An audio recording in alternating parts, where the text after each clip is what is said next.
Hey you guys, it's Tonya, and man, I've been so swamped lately. You guys have no idea how much work I've been doing. And I'm sorry I've been kind of neglecting my tutorial responsibilities, but man, life has really been like in full swing lately. And I'm going to just kind of share with you a little bit of what has been going on in my life so you guys know that I haven't just abandoned you.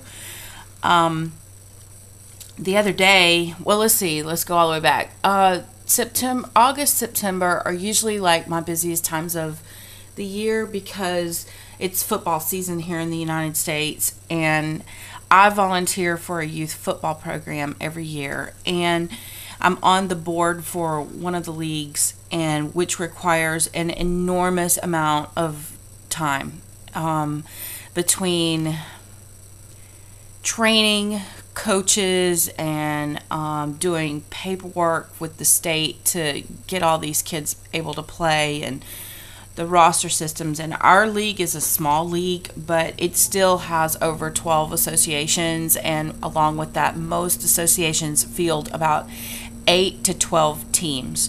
So that's just an enormous amount of human beings to have to deal with. So that has taken up a lot of my weekend time. So most of my tutorial doings happen during the summer or happen during the weekend.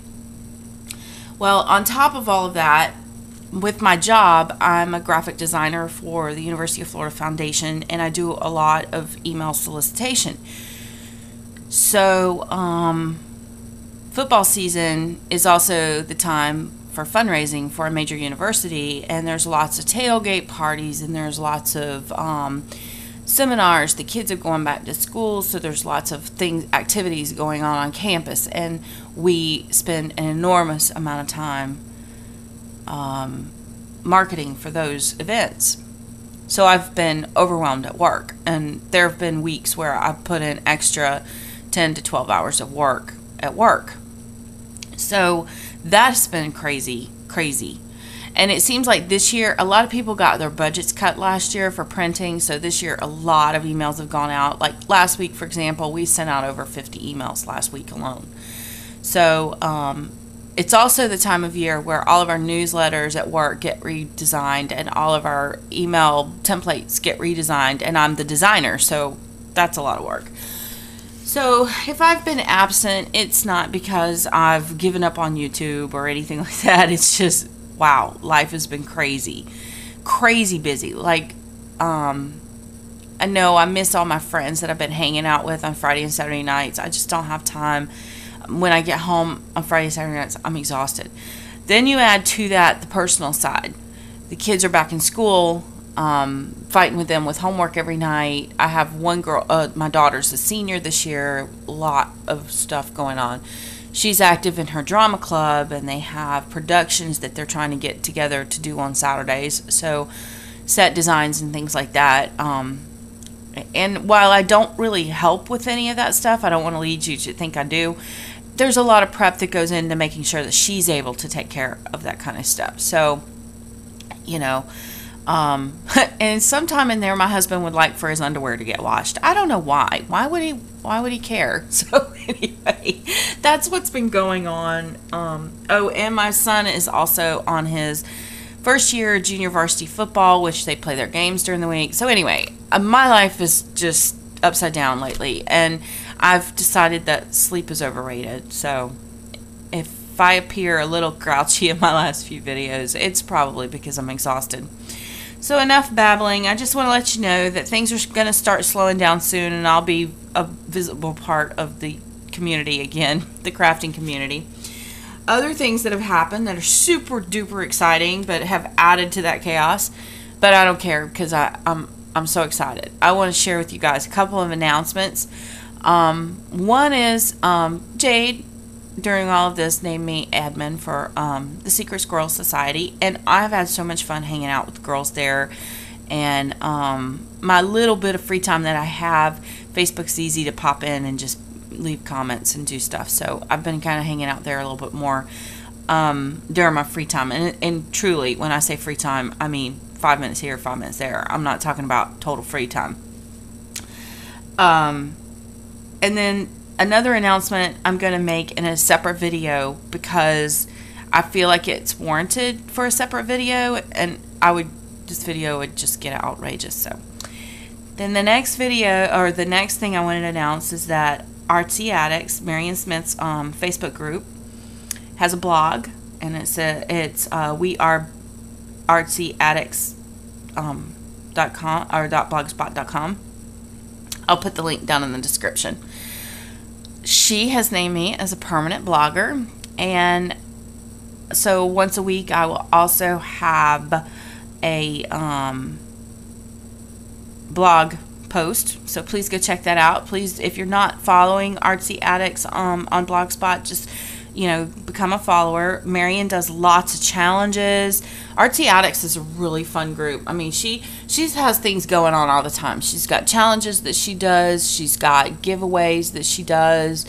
She's got all kinds of things. And her and Angie Butler, I love her title. It's the blog ambassador. So super talented women. And if you're not a member of Artsy Addict, go check it out. It's on Facebook. Everyone can become a member. It's a closed group, but if you ask to join, she'll let you join. But then also follow their blog, because she's gonna do some cool things with the blog. So I'm super excited to say that I'm a permanent fixture there. And also, don't forget Flamingo Scraps. I'm a design team member for Flamingo Scraps, which requires a weekly post there. So all of you have bought from, there's a lot of you who have told me that you've supported Flamingo Scraps in the past, and go check them out, because they've been running some cool sales lately. And so that just adds to the chaos too. I mean, it's just crazy busy. So I'm fortunate enough to where I've been able to keep up with my responsibilities on top of the added workload. But the volunteer job is starting to taper off, and it's going to get a little slower.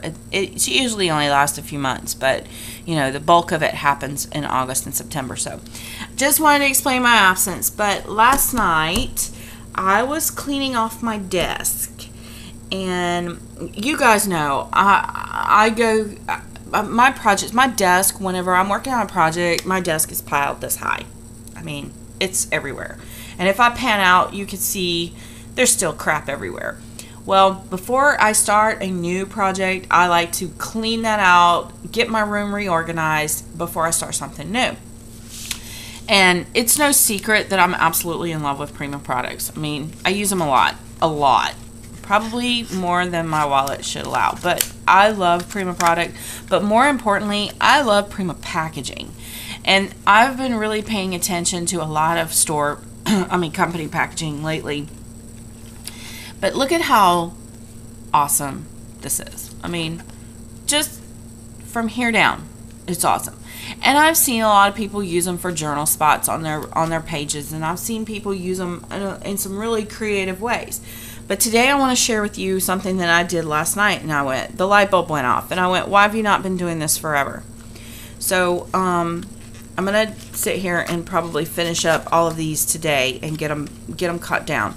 One of my goals when I'm cleaning my room is to really evaluate the scraps. And I go ahead and do things like cut them into fun shapes. I'll sit here all day long and die cut fun shapes.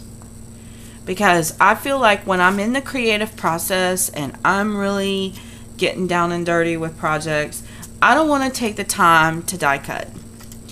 And this kind of helps me manage my scraps a little bit. But then people say, well, what do you do with all those cut out pieces? How do you store them? What are you doing with them? Well, I'm going to show you. I've showed you in the past these tubs that you get from Michael's that have, hold on a minute. I got to pull one out because I wasn't organized. So I've shared with you guys in the past these tubs from Michael's that have about 10 of these little tiny compartments in them, and then they all sit into a big plastic tub. Well, typically what I'll do is I have one of these dedicated to nothing but die cuts. So I will take and put on here a Dymo Lab label that says Baroque dies. And I may put the minis and the larges in here because, you know, they don't take up that much space. But then I have them and they're stored and I've got them forever right here. And it just makes life so much easier. This seems to be a little bit bulky sometimes of a system. So if I only have a few of something, then I have a lot of these little clear plastic boxes, and I'll put them into these little baggies. Now these have already been prepackaged for racks, so they're in groups of, you know, sets of a certain number, so they've been prepackaged for racks and stuff. So I keep these all organized into this little thing, and they'll fit nicely in a drawer. And I've got some drawers that they'll stack like this, so they go in a drawer like that. And then I'll Dymo label the tops of those. So that's my organizational tip for that. This video is going to get long because I'm rambling, but I've been dying to talk to you guys for a long time. So bear with me. If you're bored with me, go ahead and move on. But anyway, what I wanted to show you was, in that mode of cutting and die cutting and clearing out scraps, I mean, like, look how cute that is. It's my new dynamic die that I bought at an expo yesterday. So I've been cutting up my little scraps like crazy, and they're ready to go when I'm ready to go. So this is my goal today, is I'm going to get through all of that packaging because it's overwhelming over here and I won't throw it away. But look at what I did. Look at these tags. This is Prima packaging. Total Prima packaging. Look at this. And there's no reference to the packaging anywhere on this. And how cute would this be with fibers and trims and laces wrapped around it for the secret squirrely swaps, or for any swap for that matter. And then when the person gets it, it's a beautiful tag that they can do something with. So also, I cut out several of these from one piece of packaging. All of these came from the same piece of packaging. But look at this. If I bind them here and then wrap ribbons and laces around them and send them to somebody, it is now a pre-bound mini album, which is another gift for someone to do. And while you still have packaging problems over here, you know as well as I do on a mini album, you're going to slap some trim on there and you're going to slap a photograph on there, and it's going to cover all that up. So what difference does it make? Spray some gesso on it. Anyway, I just think that these are super cute. So that's one thing you can do with them. The other thing I did was I took one of my nestability dies that Nancy gave me. Thank you, Nancy. And I cut out this cool shape, which could be used on scrapbook pages. And then I got to playing around and I thought, you know what? Let's do this with the ornamental plate from the big tag die. And look at how gorgeous these are. Aren't they beautiful plates? And look at the back. There's no reference to the packaging material on here or the company name. And how cute would that be with this turquoise color? I mean, how cute is that? So anyway, just, you know, recycling and sharing. Nice for a guy layout. And I love the way these look. So anyway, thank you guys for listening to me babble today, and thank you for watching me go on and on and on. And I hope you guys are having a nice weekend and a nice day. And I'm going to try and knock out some projects today in my free time. I'm going to be kind of scarce online because I need to focus and get some projects done. But thank you guys for watching, and I hope you've enjoyed this little share with you today.